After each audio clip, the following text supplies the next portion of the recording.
Hello வணக்கம். இது உங்கள் சிவி ஈசோன்னு சொல்லாமல் எப்படி இருக்கீங்க? இன்னைக்கு பார்த்தீங்கன்னா பயங்கரமான ஒரு சம்பவம். நைட்டு பார்த்தீங்கன்னா திடீர்னு வந்துட்டு கமருதீன் அண்ட் கெமிக்கு வந்து பயங்கரமாக முட்டிக்கிச்சு. அதில் பார்த்தீங்கன்னா கெமி வந்துட்டு கதறி அடற மூமெண்ட்டும் கமருதீன் வந்துட்டு உங்களுக்கே தெரியும்.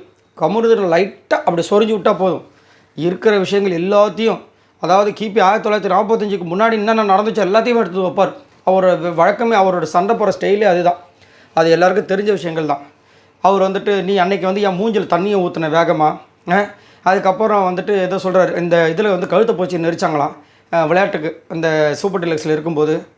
இதெல்லாம் நீ பண்ணுவியா? பெண்ணு அந்த ஒரு விஷயத்தை வந்து வெப்பனாக யூஸ் பண்ணுறியா? பாயில் தான் வந்துடும் அப்படி இப்படின்னு எக்கச்சக்கமான வார்த்தைகள்லாம் விடுவார். எனக்கு என்ன ஒரு டவுட் அப்படி பார்த்தீங்கன்னா, திடீர்னு ஒரு 4 நாளாக 3 நாளாக பார்த்தீங்கன்னா கெமி இந்த மாதிரி ரியாக்ட் பண்ணுறதை பற்றி யோசித்து பார்க்கும்போது ஏன் இந்த மாதிரி பண்ணுறாங்க? இப்போ வந்துட்டு கெமி ரொம்ப நாள் கழிச்சு நாமினேஷன்ஸில் வந்திருக்காங்கன்னு நினைக்கிறேன். ஸோ அந்த ஒரு விஷயமும் ப்ளஸ் திடீர்னு பார்த்தீங்கன்னா ப்ரொமோலாம் வந்துட்டு ஃபுல்லாக ரம்யா ஜோவும் கெமி பற்றின விஷயங்களும். அதேமாதிரி இந்த வாரம் பார்த்தீங்கன்னாவே நீங்கள் அதிகப்படியாக கெமியையும் ரம்யா ஜோவும் தான் பார்க்குற மாதிரி இருக்குது. இப்போ முன்னாடிலாம் பார்த்தீங்கன்னா விஜய் பார்வதி வருவாங்க, இல்லைனா கமருதீன் வருவார், இல்லைனா வந்துட்டு திவாகர் வருவார். திவாகர் போயிட்டாப்பில். இப்போ வேறு எதுவுமே இல்லை. ஆனால் திடீர்னு ஏன் இவங்களை பெருசாக வந்து காமிச்சிட்டே இருக்காங்க அப்படின்ற மாதிரி யோசிக்கும்போது, இப்போ இவங்க வந்து இந்த நாமினேஷன்ஸ் வந்திருக்காங்க, இவங்களுக்கு ஓட்டு வரணும், மக்கள் பார்க்க தான் அவங்கள வந்து ஓட்டு போடுற விஷயங்களே வரும். இவங்க இது வரைக்கும் தெரியாமல் அப்படியே வந்து இருக்கிறன்னு தெரியாமல் இவ்வளோ நாளாக ஜாலியாக அப்படியே சைலண்ட்டாக இருந்தாங்க. இப்போ திடீர்னு பார்த்தீங்கன்னா இவங்க சண்டை போடுறாங்க, கெமி ஒரு பக்கம் சண்டை போடுறாங்க, கமருதீன் வந்துட்டு அப்படியே வந்துட்டு. அதாவது இன்னொரு விஷயம் என்னென்னா, நீங்கள் யாருக்கிட்ட சண்டை போடுறதுன்னு ஒரு விஷயம் இருக்குது. இதை நீங்கள் போயிட்டு பிரஜன் கிட்ட சண்டை போடுங்க வச்சுங்க, அந்த நேரத்துக்கு போய் அதை விட்டுருவார். இப்போ மற்றவங்க யார்? விக்ரம் கிட்ட சண்டை போடுறது வேஸ்ட்டு. ஏன்னா அவர் விஜய் பார்வதுன்னா கலாய்ப்பார், மற்றபடி எதுவும் இல்லை. இது வேறு யார்? சபரியெல்லாம் சுத்தம், அவங்களாம் வந்து நட்பு வட்டாரங்கள், எஃப்ஜேல நட்பு வட்டாரங்கள் இப்படின்னு இருக்கும்போது யாருக்கிட்ட சண்டை போட்டால் இது பெரிய இஷ்யூவாக வரும்?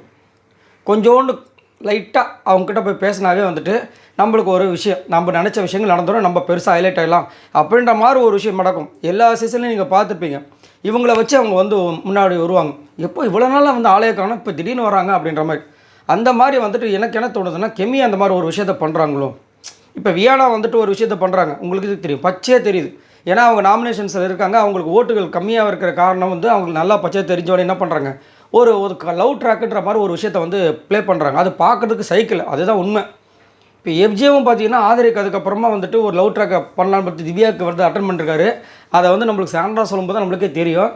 ஸோ அப்படின்ட்டு இருக்கும்போது அவர் என்ன பண்ணுறாரு, அடரா யாரையாவது இப்போ திவ்யாவும் இல்லை, இப்போ என்ன பண்ணுறேன்னு சொல்லும்போது இந்தம்மா வந்துட்டு என்ன வேலை இப்போ காமிக்கிறாங்க. இது வந்து நேற்றுலாம் பார்த்தீங்கன்னா ரொம்ப மோசமாக இருக்குது. இது எங்கே போய் இது போகுதுன்னு தெரியல. இதில் இது வேறு பிக் பாஸ் வேறு ஒரு வேலையை பண்ணி விட்டார்.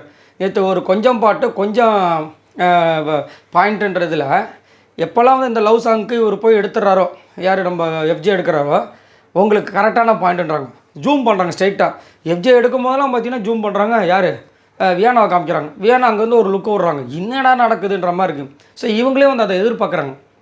புரியுதுங்களா? ஆல்ரெடி ஏற்கனவே கொஞ்சம் ப்ராப்ளமாக போயிட்டுருக்கு. இந்த சீசனில் வந்து ஏதாவது ஒரு சம்பவங்கள் பண்ணணும். சரி, இதை ஒரு சம்பவமாக இவங்களுக்கு க்ரியேட் பண்ணலான்னு சொல்லிட்டு பண்ணுறாங்கன்னு தெரியும். அதே மாதிரி கமருதீனுக்கு அதே மாதிரி அவர் சைக்கிளில் போகும்போதும் கலாய்க்கிறாரு, உங்களுக்கு தான் கரெக்டாக வந்திருக்குன்னு கலாய்க்கிறாரு. அந்த லவ் சாங்க்கு எனக்கு தெரிஞ்சு அவங்க 2 பேருக்கு தான் கரெக்டாக வந்திருக்குன்னு வேறு கலாய்க்கிறாரு பிக் பாஸு. இந்த லவ் சாங்ஸ்லாம் அப்போது அவங்களே எதிர்பார்க்குறாங்க. ஸோ எதிர்பார்க்குற நேரத்தில் இந்த மாதிரி வியானா அந்த மாதிரி ஒரு விஷயம் பண்ணுறாங்க. அதே மாதிரி கெமியும் வந்துட்டு இந்த மாதிரி கமருதீனை வச்சு ஒரு கேம் விளாட்லான்னு நினைக்கிறாங்களோ. ஏன்னா இவர்கிட்ட சண்டை போட்டோம்னா நம்மளுக்கு ஈஸியாக வந்துட்டு அவரே வந்து மாட்டிப்பார். சரிங்களா? நம்ம ஈஸியாக தப்பிச்சிடலாம், ஆனால் நம்ம ஹைலைட் ஆகிடுவோம்.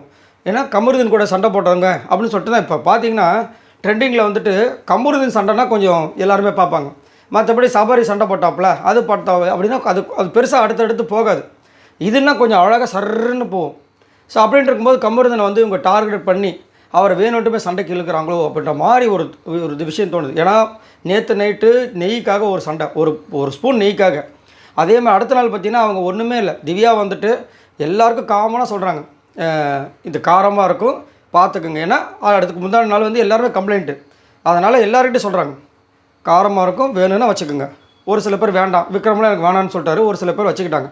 ஆறாறாலும் இல்லை பரவாயில்ல கொடுங்க அப்படின்னு சொல்லி வச்சுக்கிட்டாங்க. அதில் வந்துட்டு கெமியை வந்துட்டு ஒரு விஷயத்தை உண்டு பண்ணுறாங்க. திடீர்னு பார்த்தா அழுதுட்டு வெளியே போகிறாங்க. இப்போ எல்லாருக்குமே ஷாக்கிங் ஆகுது. இப்போது கெமியோட கேங்குன்னு இருப்பாங்களா, அந்த கேங்கே சப்போர்ட் பண்ணல. இதுதான் நீங்கள் வந்து முக்கியமாக நோட் பண்ண வேண்டிய விஷயம். இந்த கேங்கே வந்து சப்போர்ட் பண்ணாமல் இருக்குன்னா அப்போ அவங்க பண்ணுறது அன்யூஷுவலாக இருக்குதுன்னு அவங்களுக்கே தெரியுது. அவங்க ஏதோ ஒரு பிளான் பண்ணுறாங்கன்ற மாதிரி அவங்களுக்கு ஒரு தோணுது. இப்போ சபரியெல்லாம் கேட்டிங்கன்னா கண்டிப்பாக வருஷப்படுத்திடுவார். ஏன்னா சும்மாவே வந்துட்டு அவர் யோசிப்பார், இது வந்து நடக்காத விஷயத்தையும் யோசிப்பார். இவங்க வந்து ஏதோ ஒரு விஷயம் பண்ணுறாங்க, நம்ம இப்போ இவர் மட்டும் கேப்டனாக இருந்தாருன்னா இதை வேறு மாதிரி திங்க் பண்ணியிருப்பார். இந்த ஒரு வேளை இந்த பொண்ணுக்கு ப்ராங்க் மாதிரி கொடுத்துருக்காங்களா, இல்லை சீக்ரெட் டாஸ்க் மாதிரி எதாவது கொடுத்துருக்காங்களா, இந்த பொண்ணு திடீர்னு வந்துட்டு அன்யூஷுவல் ஆக்டிவிட்டி பண்ணிகிட்ருக்கே அப்படின்ற மாதிரி. ஏன்னா அங்கே வந்து அவ்வளோ சண்டைகள் வரவே தேவையில்லை. அவங்க ஒரே ஒரு வார்த்தை, இல்லைடா காரம் அதிகமாக இருக்குது, நீ காரம் சாப்பிட மாட்டேன்னு சொன்னால் உனக்கு செட் ஆகுது, இல்லை பரவாயில்ல சொன்னால் சரி, அதுக்கு மேலே ஒரு விஷயம் வச்சுட்டாங்க, அவ்வளோதான். அதை வந்து பெருசாக்க வேண்டிய அவசியம் இல்லை. ஏன்னா பெருசாக்குற ஆளும் கிடையாது இந்த பொண்ணு கெமி. ஏன்னா அவங்களே சொல்லியிருக்காங்க, நான் இது வரைக்கும் சண்டை போட்டிருக்கேன் அப்படின்னு. ஆனால் அங்கேயும் என்ன பண்ணுறாங்க, அரோரா கிட்ட சண்டை போடுறாங்க, சாண்ட்ரா கிட்ட வந்துட்டு சண்டை போடுறாங்க. நீங்கள் இப்படி தான் இதை ரெஸ்பான்ஸ் பண்ணுவீங்களா அப்படின்றாங்க. இதுக்கு முன்னாடி சைலண்ட்டாக போனவங்க எதுக்கு இப்போ வந்து இவ்வளோ தூரம் எகிரணும்? இதெல்லாமே பார்த்தீங்கன்னா கோர்வையாக நீங்கள் வச்சு பார்க்கும்போது இது எல்லாமே வந்து நாமினேஷன்ஸில் ரொம்ப நாள் கழித்து நம்ம வந்திருக்கோம். நம்மளுக்கு என்ன ஓட்டு இருக்குன்னு தெரியாது. அதே மாதிரி பார்த்தீங்கன்னா அந்த ஓட்டிங்ஸ்லேயுமே என்ன ஒரு அட்டகாசம் தெரியுங்களா, லாஸ்ட்டில் இருந்தவங்க டப்புன்னு மேலே வராங்க எப்படின்றத நம்மளுக்கு ஒரே குழப்பமாக இருக்குது. ஸோ எல்லாமே வந்துட்டு அவங்க வந்து ஃபுல்லாக உள்ளே வந்துட்டு வரணும், அதை வந்துட்டு காமிக்கணும், நம்ம வந்து யாரை டார்கெட் பண்ணால் டக்குன்னு மேலே வர முடியுன்றத ஒரு விஷயத்தை வச்சு கரெக்டாக பண்ணுறாங்க. அதே மாதிரி ரம்யாஜோ பார்த்திங்கன்னா அப்படியே வந்துட்டு நேற்றுலாம் வந்து கதறி அழுகுறாங்க. இதுக்கு முன்னாடிலாம் வந்துட்டு எத்தனை டாஸ்க்கு கம்முன்னு அப்படியே விட்டுட்டுலாம் போயிருக்காங்க. நேற்று வந்துட்டு இனிஷியேட்டிவ் எடுத்தேன், என்னையை வந்து முதுகில் குத்துறாங்கன்றாங்க. நம்மளுக்கு என்னடா இது ஒன்றும் புரியலையே, எல்லாமே அன்யூஷுவலாகவே இருக்குது. ஏன் இந்த வந்து அதுவும் பார்த்திங்கன்னா ப்ரொமோவில் வந்துகிட்டே இருக்காங்களே, இந்த மாதிரி முதல்ல இதுவும் பண்ணதும் கிடையாது, 2 பேருமே பண்ணது கிடையாது. எல்லாமே மேலோட்டமாக வந்து இருக்கிற நான் தெரியாமல் இருக்கிற ஆளுங்க இவங்க பண்ணுறாங்க. திடீர்னு பார்த்தா பிக் பாஸ் கூப்பிட்டு கன்வர்ஷன் மூலம் வந்து சொல்லுங்கள், உங்களை பற்றின விஷயங்களை சொல்லுங்கள் அப்படின்றாரு. அதே இது 2 நாளைக்கு முன்னாடி வந்துட்டு இந்த போன வாரம் கனி ஜெயிலில் உட்காந்து பிக் பாஸ் நான் பேசணும்னு சொல்லும்போது கேட்கவே இல்லை அவர். ஆனால் இங்கே கூப்பிட்டு வச்சு பேசுகிறாரு. எல்லாமே ஒரு இது பார்க்கும்போது ஸோ இந்த வாரமும் கண்டிப்பாக வந்துட்டு கெமிக்கு வந்துட்டு ஓரளவுக்கு ஓட்டு இருக்கிற விஷயங்கள் நல்லாவே தெரியுது. ஸோ அதனால் வந்துட்டு அவங்க போக மாட்டாங்கன்றது நல்லாவே தெரிஞ்சு போச்சு, அவங்க ஹைலைட் ஆகிற மாதிரி. இன்னொரு பக்கம் வந்து ரம்யாஜோ லாஸ்ட்டில் தான் இருக்காங்க.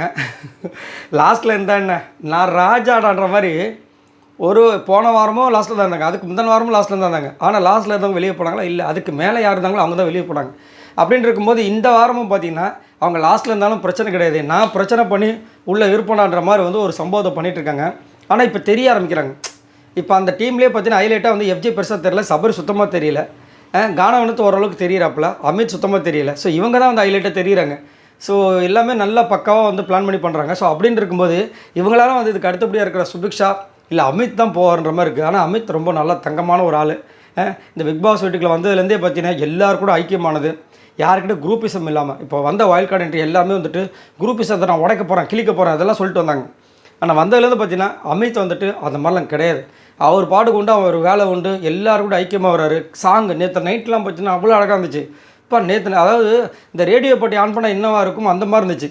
கானா வினோத் இவர் எல்லோரும் உட்காந்து பாடினது, நம்ம கமருதீன் பாடின விஷயங்கள் ரொம்ப அழகாக இருக்குது. இந்த மாதிரி ஜாலியாக இருந்துட்டு எல்லோரும் பாட்டு பாடிட்டு போகிறாங்க, ஒன்றா தான் இருந்தாங்க. திடீர்னு சண்டை வருதுன்னா கொஞ்சம் யோசிச்சு பாருங்களேன். ஸோ நீங்கள் உங்களோட கருத்துக்களை சொல்லுங்கள். கெமி திடீர்னு கெமியும் ரம்யாஜும் சண்டை வர விஷயங்கள் உங்களுக்கு என்ன தோணுது? அதுவும் கமருதீன் ஏன் டார்கெட் பண்ணுறாங்கன்னு நினைக்கிறீங்க? மறக்காமல் கமெண்ட்ஸ் பண்ணுங்கள். பாய் நண்பர்களே.